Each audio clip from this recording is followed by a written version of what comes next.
Hola, ¿qué tal? Este vídeo lo voy a comenzar con una serie de preguntas para ver si realmente el contenido del mismo es para ti. La primera pregunta sería, ¿te consideras una persona escéptica que solo cree en aquello que la ciencia puede demostrar? Cuando tienes que tomar algún tipo de decisión importante en tu vida, ¿buscas apoyo en la lógica y la razón o prefieres dejarte guiar por la intuición?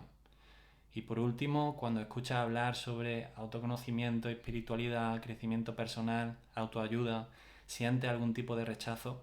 Si es así, si te sientes identificado con estas preguntas, te invito a que te quedes hasta el final del vídeo porque voy a intentar sacar conclusiones muy interesantes al respecto. De hecho, me considero una persona que reflexiona mucho sobre estos temas, muy concretamente sobre lo que implica el ser escéptico, precisamente porque yo era bastante escéptico en el pasado, ahora ya no tanto, pero conozco a mucha gente que se autocalifica como tal, como escéptica. Y son personas que no suelen tener ningún tipo de problema a la hora de calificar algo como falso o como que no sirve, si la ciencia no ha podido demostrarlo previamente. Entiendo de dónde viene esto, porque al fin y al cabo estamos en una sociedad en la cual la mayoría de la gente piensa que el único modelo que tenemos para entender la realidad es precisamente esa metodología científica. Por lo tanto, de forma lógica y necesariamente, si la ciencia no ha podido demostrar algo, debemos considerarlo como falso. Yo no estoy de acuerdo. De hecho, se me, se me ocurren una serie de reflexiones a este respecto, ¿no? La primera sería precisamente esta. Debemos considerar falso aquello que la ciencia no ha podido demostrar hasta el momento. También se me ocurre otra reflexión y sería la de si realmente la ciencia es la única forma que tenemos de entender la realidad y de relacionarnos con esta. Y por último, de si precisamente la ciencia tiene la capacidad de entender la realidad en toda la complejidad que ésta engloba. A mí por lo pronto se me ocurren cuatro limitaciones que podemos aplicar a la ciencia. Eh, Fijaos que la ciencia siempre suele utilizar los recursos tecnológicos disponibles en cada momento para llevar a cabo la veracidad de los fenómenos y de los hechos. Y puede darse la situación de que en un momento concreto no tengamos disponibles los recursos necesarios para demostrar la veracidad o la falsedad de algo, lo cual no quiere decir nada, porque quizás en el futuro sí que dispongamos de dichos instrumentos, de dichos recursos tecnológicos. Por lo tanto, siempre va a encontrarse limitada por aquellos recursos de los cuales disponemos en cada momento, ¿no? Creo que también la ciencia se puede encontrar limitada por lo que sería la influencia del modelo de pensamiento vigente en cada momento, ya sea en un sentido colectivo, pero también individualmente a través de los propios investigadores que formarían parte del proceso científico. Y no me refiero a que haya una mala fe por querer manipular los resultados para justificar unas creencias, que por cierto esto también se ha dado, pero bueno, yo lo considero como algo ajeno al proceso científico. Sabemos que se han publicado estudios en los cuales luego se ha demostrado que los resultados estaban manipulados precisamente porque los estudios estaban financiados por empresas que se beneficiaban de que estos resultados fuesen de esta forma, ¿no? Pero insisto, no me refiero a esto, me refiero más bien a que de forma inconsciente el propio investigador puede querer justificar sus creencias, como realmente todos queremos justificar nuestras creencias, queremos llevar razón. Y como digo, de forma inconsciente, desde cómo se plantea la hipótesis, a cómo se ejecuta el proceso de investigación o a cómo se exponen los resultados, se puede estar ejerciendo cierta influencia que de alguna forma manipule, aunque sea solo levemente, lo que serían los resultados de este proceso, ¿no? Eh, no obstante, la limitación que yo encuentro más imponente sería la de que precisamente el sujeto de estudio de la ciencia es la realidad, ni más ni menos, ¿no?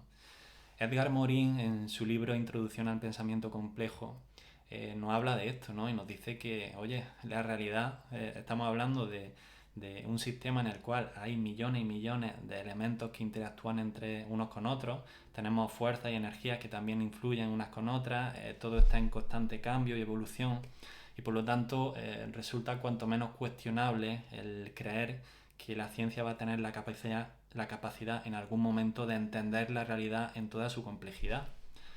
De hecho, también se da una paradoja que es bastante interesante y es que la ciencia forma parte de esa realidad que precisamente quiere estudiar, ¿no? A esto se refería Max Planck cuando hacía la siguiente reflexión y era algo así como que la ciencia no tiene la capacidad de resolver el último misterio porque precisamente nosotros formamos parte de ese misterio que tratamos de resolver. Es decir, que se da esa paradoja que desde mi punto de vista me resulta muy interesante, ¿no? Edgar Morin, en el libro que comento, también hace alusión a cómo la ciencia de una forma limitada se aproxima a la realidad, al estudio de la realidad, y fijaos que lo hacemos a través de áreas de conocimiento que están separadas unas de otras, que son muy específicas y en las cuales buscamos cada vez saber más, pero de ese área concreta. Luego, evidentemente, tratamos de ponerlas en conjunto y de relacionarlas para obtener una visión más global, pero en la realidad, como podemos observar, no existen dichas áreas de conocimiento. Ahí todo se está relacionando con todo y está interactuando con todo en todo momento. Por lo tanto, resulta inevitable pensar que en este proceso reduccionista se estén perdiendo datos que pueden resultar muy interesantes para precisamente entender de una forma completa la realidad. Por lo tanto, yo propongo estas 4 limitaciones, la que sería relacionada con la disponibilidad tecnológica del momento, la que se relacionaría con la influencia del modelo pensal también, del modelo de pensamiento de la época concreta, en la cual se lleva a cabo el proceso de investigación científica, la limitación del sujeto de estudio, que estamos hablando de que la realidad es tremendamente compleja, ¿no?, como para poder abarcarla, y precisamente la limitación también de cómo la ciencia se aproxima a la realidad con estas áreas parcelarizadas de conocimiento, ¿no? Claro, teniendo esto en cuenta, si me hago la pregunta que me hacía antes acerca de, oye, ¿realmente debemos considerar como falso algo que la ciencia no ha tenido la capacidad de demostrar hasta el momento? Desde mi punto de vista no es así, porque incluso aludiendo solamente a una de las limitaciones que hemos expuesto, que sería la tecnológica, puede darse la situación que hemos dicho antes, de que en un momento concreto no tengamos la tecnología disponible para demostrar la veracidad de algo, lo cual no quiere decir que eso sea falso, simplemente quiere decir que ahora mismo no tenemos la tecnología disponible para demostrar que es cierto, y punto. Pero puede darse el caso de que en el futuro sí que la tengamos. No pretendo con esto, por supuesto, poner en duda ahora todos los descubrimientos científicos. No estoy aquí para cuestionar si la Tierra es redonda. Lo que sí que me gustaría cuestionar es esa necesidad de calificar como falso aquello que no ha sido demostrado por la ciencia. Y podemos poner el ejemplo de la existencia del alma humana. La ciencia no ha podido demostrar hasta el momento la existencia del alma humana, pero tampoco la ha desmentido. Por lo tanto, quizás sería interesante al menos dejar ese espacio de duda que nos permite, bueno, entender que quizás sea una realidad que sí que existe, ¿no? Y que hasta el momento simplemente la ciencia pues, no ha tenido la tecnología o el interés por demostrar. Se me ocurre también que si nos acercamos a otra de las preguntas que hacíamos anteriormente acerca de si la ciencia es la única manera que tenemos de entender la realidad, para mí la respuesta va a ser no, porque creo que desde tiempos muy remotos, desde el inicio de la historia, de hecho, el ser humano ha tenido una serie de herramientas para precisamente también relacionarse con la realidad y entenderla. Herramientas que podemos considerar de forma paralela a la ciencia, como pueden ser el autoconocimiento o la espiritualidad, que tienen recursos muy interesantes, como la meditación, los trances o la oración, ¿no?, que nos permiten llevar a cabo una comprensión de la realidad de una forma muy diferente a como lo hace la ciencia, porque sería a partir de un proceso interno que nos permite de alguna forma estar atentos a aquello que nos sucede dentro de nosotros, a los procesos mentales, incluso a las emociones. Es decir, estamos hablando de un contexto más subjetivo, pero hay que entender que la subjetividad también forma parte de la realidad, por lo tanto, yo creo que no tiene mucho sentido dejarla fuera de lo que sería el estudio de la misma, es decir, necesitamos también llevar a cabo un estudio de lo subjetivo, de las emociones, de cómo nos sentimos en relación al mundo para entender lo que es el mundo, ¿no? Y en este sentido también me gustaría destacar otra herramienta que sería la artística, porque a través de la creación artística fijaos que también estamos constantemente plasmando la realidad. El arte, al fin y al cabo, siempre habla de la realidad, lo que pasa es que lo hace a través de los filtros subjetivos del artista. Pero no deja de ser interesante, y de hecho esto Humberto Eco también lo destacaba en su libro La definición del arte, en el cual, insisto, destacaba lo que sería la propia idiosincrasia del arte, ¿no?, del lenguaje artístico, precisamente para hablar de las emociones, de cómo nos relacionamos con el mundo de esta forma subjetiva que no deja de ser sumamente interesante. De todas formas, creo que es bastante lógico entender por qué en un momento concreto elegimos dar más protagonismo a lo que sería la lógica, la razón y el pensamiento crítico, ¿no? Si nos remontamos en la historia, podemos darnos cuenta de que la sociedad siempre ha habido una gran parte de la población que estaba siendo manipulada por las élites del momento. Y precisamente estas élites utilizaban la ignorancia de la población, utilizaban también las falsas creencias que éstas tenían, así como las supersticiones, para manipularlos y para controlarlos, ¿no? Para de alguna forma que estos actuasen en función de los intereses de las élites. Tenemos multitud de ejemplos en este sentido. Uno que yo creo que merece mucho la pena destacar sería el de diferentes castas sacerdotales que a lo largo de la historia evidentemente han utilizado lo que sería el miedo al más allá, al castigo eterno, al pecado, a la culpa, precisamente para conservar su poder y mantener a la gente bajo unas directrices que a ellos les interesaban, ¿no? Esto ha sido usado por monarquías, lógicamente, imperios. De hecho, un ejemplo muy interesante lo tenemos en Japón durante la Segunda Guerra Mundial con el emperador Hirohito, que era considerado una divinidad encarnada. En este sentido, claro, se hace mucho más sencillo entender ese fervor y ese fanatismo que caracterizaba al ejército japonés precisamente en esta época. Es decir, que de alguna forma podemos relacionar lo que sería esta falta de libertad, esta manipulación, con la ignorancia o con la falta de pensamiento crítico o con el hecho de ser crédulo, que podríamos considerar como lo contrario a ser escéptico, ¿no? Al fin y al cabo estamos hablando de la facilidad que tendríamos a la hora de manipular a la gente precisamente por el desconocimiento de esta, ¿no? Claro, en el siglo XVIII, cuando entra la Ilustración, con esta entra también un modelo de pensamiento muy diferente, ¿no? Que está basado en la propagación del saber, está basado en la razón y está basado también precisamente en el método científico. Y gracias a esto se produce una liberación del individuo como yo creo que nunca se había dado antes en la historia, ¿no? Empezamos de alguna forma a precisamente destacar más de forma individual y no tanto en un nivel colectivo. Cada vez tenemos más derechos y más libertades y evidentemente relacionamos esto con toda la democratización del conocimiento que se dio en el momento precisamente gracias a la metodología científica, lo cual nos permitió de alguna forma liberarnos de estas supersticiones, de estas falsas creencias y de esta ignorancia que había sido utilizada previamente para manipular a grandes sectores de la población, ¿no? Como decía, es fácilmente también reconocer que existe una vinculación a día de hoy entre lo que sería el mantener una postura escéptica y el considerarse inteligente. Si consideramos precisamente que ser crédulo, que sería lo contrario a ser escéptico, implica que, digamos, resulta fácil manipularte o engañarte, lógicamente la gente no quiere ser crédula, la gente prefiere considerarse escéptica, lo cual implica que tú tienes un pensamiento crítico que te permite discernir lo que está bien, lo que está mal, lo que es un beneficio para ti de lo que no. Por lo tanto, no sería tan fácil el tener la capacidad de manipularte, ¿no?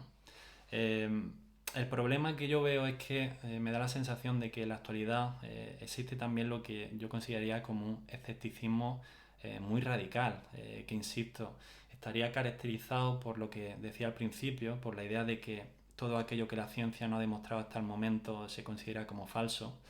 Y de alguna forma veo en estas personas escépticas como si tuvieran un compromiso con la verdad que para mí no es tal, porque consideran que la verdad proviene únicamente de la ciencia cuando para mí es evidente que la verdad de por sí engloba a la ciencia y no al revés. Es como si ellos se pusieran al servicio del proceso científico y no utilizaran el proceso científico y lo adaptasen a las necesidades que nosotros mismos tenemos, ¿no? De todas formas, yo no vengo aquí tampoco a criticar a la ciencia, esto quiero dejarlo claro. Creo que la ciencia, el pensamiento crítico, la lógica, la razón nos han traído cosas maravillosas, nos han traído mucho adelanto, han mejorado nuestro bienestar, nuestra comodidad, nos han hecho más longevos, más sanos. De hecho, bueno, yo no podría estar haciendo este vídeo si no fuera por todos los progresos tecnológicos que también se han derivado gracias a todos estos procesos científicos, ¿no? Es decir, al César lo que es de César. La ciencia nos ha traído cosas maravillosas. Ahora bien, yo creo que en la actualidad cabe hacernos una pregunta y es si realmente la ciencia nos ha hecho más felices. Desde mi punto de vista no es así. Yo no relaciono directamente la comodidad o el bienestar con el ser feliz. Creo que en la sociedad actual, especialmente en la sociedad occidental contemporánea, tenemos muchos problemas asociados a la falta de felicidad de los individuos. Y creo que en parte se debe también a todo el desarrollo tecnológico que se ha producido en los últimos años, que al final nos ha llevado mucho a relacionarnos a través de las pantallas constantemente, a perder un poco la interacción entre nosotros, a perder el contacto con la familia e incluso con amigos, ¿no? De alguna forma cada vez somos individuos más solitarios y nos sentimos de esta forma.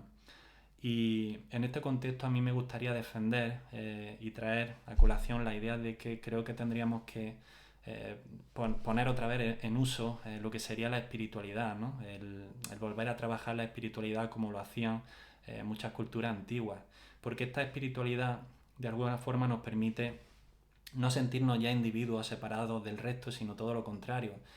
Darnos cuenta de que formamos parte de una unicidad que podemos llamar Dios o como queramos, al margen de cualquier tipo de concepto religioso, pero que, insisto, nos permite de alguna forma ubicarnos en el mundo y recuperar una identidad que de alguna forma sería más colectiva que individual, ¿no?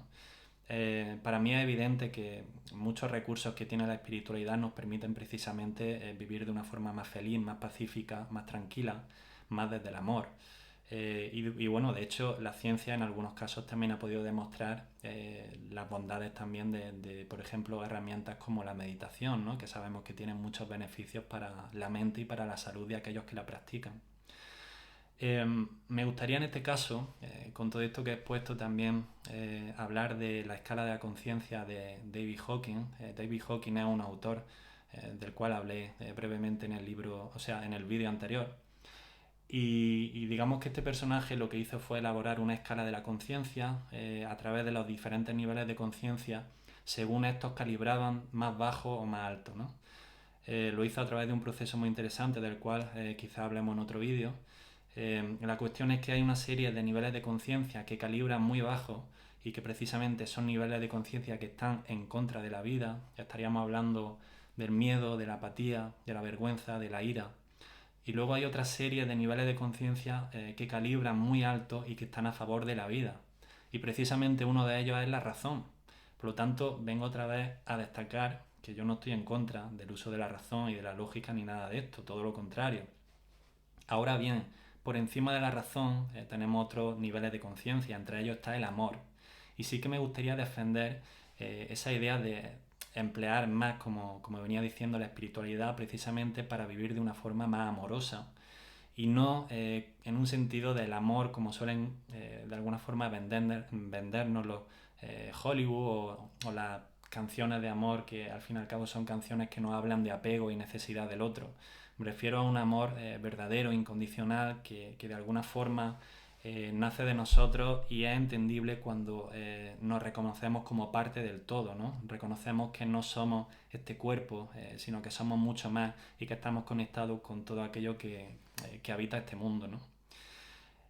Para sacar conclusiones, porque yo creo que ya llevamos un buen rato hablando aquí, eh, yo sacaría 4 conclusiones en este vídeo. Para empezar, como he dicho anteriormente, creo que eh, para mí no tiene sentido calificar como falso aquello que la ciencia no ha podido demostrar hasta el momento, por todo lo que he especificado anteriormente. Eh, Otra conclusión que sacaría sería que a mí no me parece saludable mantener una posición de un escepticismo radical. O sea, yo creo que existe un escepticismo sano, un escepticismo sano que de alguna forma también es como muy subjetivo porque dice, bueno, qué es sano y qué no es sano, para cada uno será una forma, será algo concreto y será diferente, ¿no? Pero en mi caso yo estoy hablando, bueno, de un escepticismo que no califique como falso sistemáticamente todo y que no crea a pie juntillas en todo aquello que la ciencia dice, porque la ciencia también se puede demostrar, o sea, perdón, se puede equivocar. Pero claro, esto también nos lleva a una posición en la cual dices, bueno, es que si me pongo a dudar de todo y de incluso aquello que la ciencia ha demostrado y tal, ¿hasta qué punto relativizo? ¿Cuándo paro, no? Karl Popper en el libro El conocimiento objetivo nos habla de esto. Y bueno, pone un ejemplo que a mí me parece muy interesante. De hecho, nos dice, si yo te dijese que te sacase una moneda de tu bolsillo y me dijese si es verdadera o falsa, lo más probable es que la sacases, la mirases y me dijeses que es verdadera. Ahora bien, si yo te digo, sácate una moneda del bolsillo y dime si es verdadera o falsa, y ten en cuenta que si aciertas en tu respuesta te voy a dar 1.000.000 de euros, en ese caso te sacarías la moneda, la mirarías mucho mejor, la morderías para ver si realmente es verdadera, incluso le podrías preguntar a alguien que pasase por ahí. Es decir, te tomarías más molestias a la hora de verificar si es verdadera o es falsa, porque está en juego 1.000.000 de euros. Pero ¿y si yo te digo, sácate la moneda que tienes en el bolsillo y dime si es verdadera o es falsa? Que sepas que tengo a uno de tus familiares más queridos secuestrado, y dependiendo de si me dice la respuesta correcta, voy a acabar con su vida. En este caso, va a coger la moneda y va incluso a pagar al mejor experto que encuentres para que te verifique si es verdadera o es falsa. Va a ir al Banco de España, va a ir a donde haga falta para dar tu respuesta de la forma más precisa posible, porque lo que está en juego es la vida de uno de tus familiares, ¿no? Esto es lo que podríamos aplicar en la vida diaria. O sea, yo entiendo que podemos ser escépticos y podemos aplicar el pensamiento crítico muy concretamente en aquellas situaciones en las cuales nos estemos jugando mucho o haya mucho en juego, ¿no? Yo no te voy a recomendar que te pongas a experimentar con un proceso para curarte de una enfermedad, por ejemplo, una enfermedad grave, si ese proceso no lo ha probado nadie, a nadie le ha funcionado, y simplemente hay una persona que te está diciendo que te va a ayudar.